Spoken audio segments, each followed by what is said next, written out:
বাজারে ঔষধ বলে যেগুলো বিক্রি, একটা কিন্তু ঔষধ না, এগুলো ড্রাগস। আমরা ফার্মেসি যেগুলোকে বলি গায়ে লেখা থেকে ঔষধালয়, পাবলিকও বিশ্বাস করছে ঔষধ খাওয়া ভালো হয়ে যাবো, কিন্তু এটা ঔষধ নয়, এটা ড্রাগ। আসসালামু আলাইকুম, আশা করি আপনারা ভালো আছেন। ভদ্রলোকের এই ভিডিওটা দেখলাম, ভিডিওটা দেখার পর এই সম্পর্কে কিছু বলতে ইচ্ছা করলো। যেহেতু আমি ফার্মাসিস্ট এবং ওষুধ নিয়ে কাজ করি, আমরা যখন ফার্মেসিতে পড়া শুরু করি, অর্থাৎ প্রথম বছরই বা প্রথম সেমিস্টারেই আমাদেরকে শেখানো হয় যে what is the difference between drug and medicine, অর্থাৎ ড্রাগ এবং ওষুধের মধ্যে পার্থক্যটা কী। আপনারা যাই খান বা আমরা যে খাবার খাই, এনি কেমিক্যাল, যেই কেমিক্যালটা বডিতে রিঅ্যাকশান করে বা বডির তার কোনো ক্রিয়া বা প্রতিক্রিয়া আছে, সেটাই হচ্ছে ড্রাগ। যেমন আমি যদি আপনাদেরকে একটু উদাহরণ দিয়ে দেখাই বা বুঝাই, আপনারা চা পান করেন বা কফি পান করেন, এগুলো হচ্ছে সিএনএস স্টিমুলেন্ট। আমাদের যে সেন্ট্রাল নার্ভাস সিস্টেম রয়েছে বা আমাদের ব্রেনকে স্টিমুলেট করে, বা আমরা দেখা যায় অনেক সময় ঘুম আসলে আমরা কফি খাই, ঘুম চলে যায়। তাহলে এই যে কফিতে যে ক্যাফিন থাকে, ক্যাফিন এটা হচ্ছে একটা ড্রাগ, অর্থাৎ এনি কেমিক্যাল সাবস্টেন্স যেটা আপনার বডিতে রিঅ্যাকশান করে, সেটাই হচ্ছে ড্রাগ। এখন দেখুন, এই কফিটা কিন্তু আপনারা ফার্মেসি থেকে নেন না, এই কফিটা কিন্তু কোনো একটা গ্রোসারি শপ বা মুদির দোকানেই পাওয়া যায়। ফলে মুদির দোকানে এরকম অনেক জিনিস আছে যেটা আপনি যদি সংজ্ঞায়িত করেন, সেটা ড্রাগ হিসাবে সেটা ধরা হবে। এখন উনি বলেছেন যে ফার্মেসিতে যেগুলো ওষুধ বিক্রি হয় সব কিছুই ড্রাগ। অবভিয়াসলি ড্রাগ, কারণ আমাদের যে মেডিসিন সেটাও এক ধরনের ড্রাগ, কিন্তু সব ড্রাগ মেডিসিন না। মেডিসিনটা তাহলে কি? মেডিসিনটার পারপাস থাকতে হবে। যে মেডিসিন আমরা ওষুধ খাই কোনো একটা রোগকে সারাতে, অর্থাৎ একটা ট্রিটমেন্ট পারপাসে আপনি মেডিসিনটা খাচ্ছেন, বা অনেকেই আমরা ওষুধ নেই কোনো একটা রোগকে প্রতিরোধ করতে, তাহলে আপনি প্রিভেন্টিভ যে কেয়ার তার জন্য আপনি মেডিসিন নিচ্ছেন, বা অনেক সময় কোনো একটা রোগকে শনাক্ত করতে ডায়াগনোসিস পারপাসে মেডিসিন নেন। ফলে এই যে সকল মেডিসিনই এটাকে আপনি ড্রাগের মধ্যে রাখতে পারবেন, কারণ প্রত্যেকটা মেডিসিনের বডির উপর তার অ্যাকশন রয়েছে, তার পজিটিভ নেগেটিভ হোক সেই অ্যাকশনটা আছে। কিন্তু আমরা মেডিসিনটা নেই মূলত পজিটিভ অ্যাকশনের কারণে, বা কোনো একটা টার্গেট, কোনো একটা ট্রিটমেন্ট নেওয়ার জন্য, সেটার জন্য আমরা মেডিসিনটা নিই। ফলে সকল মেডিসিনই ড্রাগ বলা হয়, কিন্তু সব ড্রাগ মেডিসিন না, কারণ ড্রাগের পারপাস ভিন্ন। ড্রাগ অনেকেই দেখা যায় সে নেশা জাতীয় দ্রব্য বা নেশা করার জন্য যেটা নেয়, সেটাকে আমরা মাদক বা ড্রাগ বলি। কিন্তু ড্রাগের মেইন যে সংজ্ঞা, বা ড্রাগ যদি আপনি বইয়ের ভাষায়, ড্রাগের সংজ্ঞা হচ্ছে এনি কেমিক্যাল সাবস্টেন্স যেটা আপনার বডিতে কোনো একটা অ্যাকশন করবে, সেটাই ড্রাগ। ফলে এখন ফার্মেসিতে যেটা থাকে সেটা অবভিয়াসলি ড্রাগ, সেখানে মেডিসিন থাকে, এই জন্য অনেক ফার্মেসির নাম ড্রাগ স্টোর। তার মানে এই নয় যে তারা ওই জায়গাটায় ড্রাগ বা মাদক বিক্রি করছে, তা নয়। এখন ফার্মেসির বাইরেও যদি আপনি এখন বলেন, তাহলে মুদির দোকানে যে যারা চা কফি বিক্রি করছে, সেটাও তো লিটারেচারের ভাষায় সেটাও তো এক ধরনের ড্রাগ। ফলে এই যে আমরা ভুল তথ্য মানুষকে দিই, বা মানুষকে বর্তমানে যেটা হয় যে যেহেতু সবার সামনে এখন মাইক, এই যে আমরা কথা বলি, এটা হচ্ছে সমাজে একটা মিস ইনফরমেশন যায়, বা সমাজে আমরা দেখা যায় কোনো একটা ইন্টেনশন থাকুক বা না থাকুক, আমরা মানুষকে আসল জিনিস না জানিয়ে ভুল জিনিসটা জানাই। উনি আরেকটা কথা বলেছেন, দেখলাম যে রোগের নাম সম্পর্কে, যেন ডেঙ্গুকে কেন ডেঙ্গু বলা হয়, বা চিকনগুনিয়াকে কেন চিকনগুনিয়া বলা হয়। যখন কোনো রোগ আসে, যারা এগুলো নিয়ে কাজ করে, বা বিশ্ব স্বাস্থ্য সংস্থা, তারা দেখে যে রোগটা কোথায় সৃষ্টি হয়েছে, ওই রোগটার ওই এলাকায় মানুষ কি নাম দিয়েছে, সেই নামটাই কিন্তু সারা বিশ্ব জানে।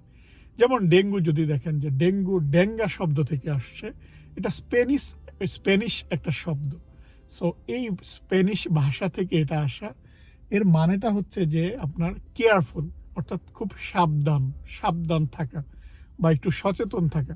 কারণ ডেঙ্গু হয়ে যাওয়ার পর লোকজনের যেহেতু জয়েন্ট বা হাঁটুর ওই জায়গাটায় ব্যথা হয়, তাহলে তারা যেন পড়ে না যায়, বা হাঁটার সময় যেন তারা সাবধানে হাঁটে, ওই রোগীকে তারা ওই নামে সংজ্ঞায়িত করেছে।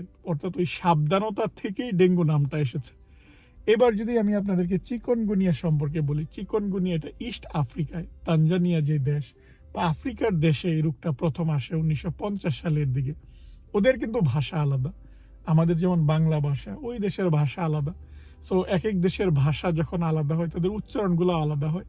ওখানে এই যে চিকনগুনিয়া যে শব্দটা, চিকনগুনিয়া মানে একই, যে আপনার চিকনগুনিয়ার ক্ষেত্রে টু বিকাম ব্যান্ড, অর্থাৎ আপনারা দেখবেন যাদের কোমরে ব্যথা হয়, যা বয়সকালীন সময় অনেকেই কিন্তু সোজা হয়ে হাঁটতে পারে না, তারা কোমর বাঁকা করে হাঁটে।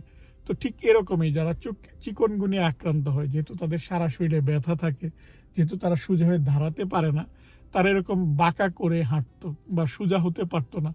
ওই শব্দটা থেকেই কিন্তু এই চিকনগুনিয়া রোগটা এসেছে। ফলে রোগগুলার যে নাম, নিজের মতো করে নাম বা আপনার ইজি বা আপনি এটাকে ব্যাকগ্রাউন্ডটা দেখতে হবে যে কোন জায়গাটায় রোগ, কি হিসাবে রোগের নামকরণগুলো হয় বা এই নামকরণগুলো হয়। ফলে আপনি যদি এখন নাম বদলাতে চান তাহলে ওই জায়গাগুলোতে যান, আপনি বিশ্ব স্বাস্থ্য সংস্থার ডিরেক্টর হন বা আপনি রোগ নিয়ে কাজ করেন, নতুন রোগ যখন সমাজে আসে ওই নামকরণের ওই জায়গাটায় আপনি অগ্রগামী হন। আমরা ওই লেভেলে যাব না, আমরা ওই নলেজ গেইন করব না, বা আমরা ওই নামকরণের ওই জায়গা পর্যন্ত যাব না, কিন্তু আমরা সমালোচনা করব বা আমরা মনে করব যে ট্রিটমেন্ট এই জিনিসটাই খারাপ, ওষুধ খাওয়াটাই খারাপ, এরকম না। ওষুধ আমাদের খেতে হবে, কারণ রোগ যেমন হয় রোগের তেমন প্রতিকার রয়েছে। আমাদের মহানবী সাল্লাল্লাহু আলাইহি ওয়াসাল্লাম কিন্তু উপদেশ দিয়েছেন রোগের ওষুধ খাওয়ার জন্য। হ্যাঁ, এখন কথা হচ্ছে যে কিছু কেমিক্যাল পদার্থ বা কিছু, যেমন আপনারা সিরাপ খান, ওখানে অ্যালকোহল দেয়া হয়। অ্যালকোহল, এখন এই অ্যালকোহলের যে মাত্রাটা, অ্যালকোহলের খুব কম মাত্রা যেটা দেওয়া হয় দ্রাবক হিসাবে, এটা দেওয়া হয় প্রিজারভেটিভ হিসাবে। আপনার ইন্টেনশনটা দেখতে হবে যে ওখানে কেউ অ্যালকোহল মিশাচ্ছে না যে অ্যালকোহল দিয়ে নেশা হবে সেই জন্য, বা যেই মাত্রায় দেয়া হয় সেই মাত্রায় কখনো নেশা হবে না।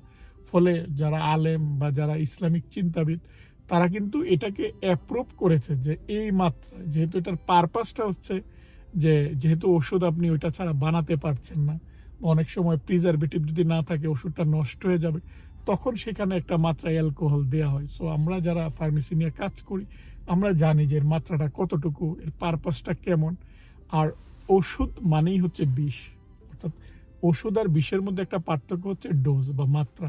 অর্থাৎ আপনি একটা কম মাত্রায় বা একটা নির্দিষ্ট মাত্রায় ওষুধ খাবেন, সেটা আপনাকে যেমন ট্রিটমেন্ট দেবে, কিন্তু আপনি যদি মাত্রা বাড়িয়ে দেন, অতিরিক্ত মাত্রায় খান, তখন কিন্তু সেটা সাইড ইফেক্ট দিবে বা সেটা আপনার ক্ষতি করবে বা শরীরে বিষ হিসাবে কাজ করবে। অর্থাৎ একটা ওষুধ বিষ হিসাবে কাজ করবে নাকি এই ওষুধটা ওষুধ হিসাবে কাজ করবে, সেটা নির্ভর করবে তার যথাযথ মাত্রার উপর। ফলে ডক্টর যখন আপনাকে প্রেসক্রিপশন দেয়, সে কিন্তু বলে দেয় যে কয়টা ট্যাবলেট খাবেন, সে বলে দেয় কয় চামচ সিরাপ খাবেন, কতটুকু খাবেন, ওই মাত্রায় আপনাকে খেতে হবে। এখন আপনি যদি নিয়ম কানুন না মেনে অতিরিক্ত মাত্রায় খান, বা অ্যান্টিবায়োটিকের ক্ষেত্রে, অ্যান্টিবায়োটিক অনেক ক্ষেত্রে যেটা হয় যে অ্যান্টিবায়োটিক নির্দিষ্ট সময় অন্তর অন্তর বা ডোজ পুরা করতে হয়, এই জিনিসগুলো কিন্তু মেনে চলতে হবে। ফলে এখন জাস্ট আমি আপনাদেরকে একটু এটা বললাম বা আইডিয়া দিলাম যে ড্রাগ কি জিনিসটা বা মেডিসিন কি। এখন আপনি যদি অ্যামোক্সিসিলিন বলেন, অ্যামোক্সিসিলিন একটা মেডিসিন, কিন্তু আবার যদি আপনি ক্যাফিন বা কফি দেখেন, কফিটা তাহলে হবে একটা ড্রাগ।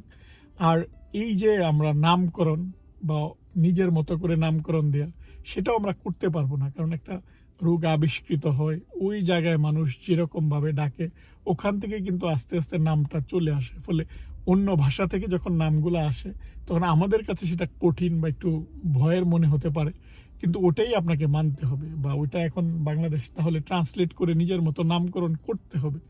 আমরা অনেক কিছু কিন্তু নামকরণ বা দেখা যায় এক্স রে, এখন আপনি যদি এখন এক্স রে নামেই আপনি জানেন, এখন এক্স রেও কিন্তু বাংলা শব্দ রয়েছে, অতি বেগুনি আলো বা এরকম অতি বেগুনি রশ্মি। সো এই জিনিসগুলো কিন্তু আমরা কেউ ইউজ করি না। বা আপনি কিডনিরও কিন্তু বাংলা রয়েছে, কিডনি, বৃক্ক, বা সেই নামগুলা কিন্তু এখন সমাজে প্রচলিত না, বা লিভার, যকৃৎ। এখন দেখুন আমরা ওই নামগুলাই নিয়েছি যেটা ওয়ার্ল্ডে প্রচলিত, সেই নামগুলা, সেই রোগের নামগুলাই নিয়েছি, সেটাই কিন্তু মানুষের কাছে কমন। যেগুলার বাংলা নাম আছে, সেই বাংলা নাম শুনলে মনে হয় যে অনেকের কিন্তু দেখবেন যে ভয় কাজ করবে, এমন বাংলা নামকরণ আমরা করেছি, বরং ইংলিশ নামকরণগুলা অনেক সহজ মনে হয়। ফলে এই সমালোচনাগুলো না করে আমরা বরং আমাদের কিভাবে জ্ঞান বাড়ানো যায়, কি করে আমরা নলেজেবল হতে পারি, কি করে আমরা সমাজে মানুষের জন্য অবদান রাখতে পারি, সেই বিষয়ে আমাদের কাজ করা উচিত। তাই ভাবলাম এই বিষয়টা নিয়ে একটু কথা বলি। আজ এ পর্যন্তই। আশা করি আপনারা কিছু হলেও একটু ওষুধ বা ড্রাগ এই সম্পর্কে একটু আইডিয়া পেয়েছেন। এটা হচ্ছে খুব বেসিক বা আমাদের ফার্মেসির বেসিক। যখন ফার্মেসি পড়া শুরু করি তখনই আমাদের এই জিনিসগুলো নিয়ে শুরু হয়। আর আমার কিন্তু ওষুধের যথাযথ ব্যবহার বা ওষুধের পার্শ্ব প্রতিক্রিয়া কিন্তু আমার বই আছে, বই বাজারে আছে, আমি বই লিখেছি। আপনারা যারা পড়তে চান আমি রকমারি লিঙ্কটা দিয়ে দিলাম, আপনারা পড়তে পারেন, আপনাদের অনেক কাজে লাগবে। আজ এ পর্যন্তই, আপনারা ভালো থাকবেন, আল্লাহ হাফিজ।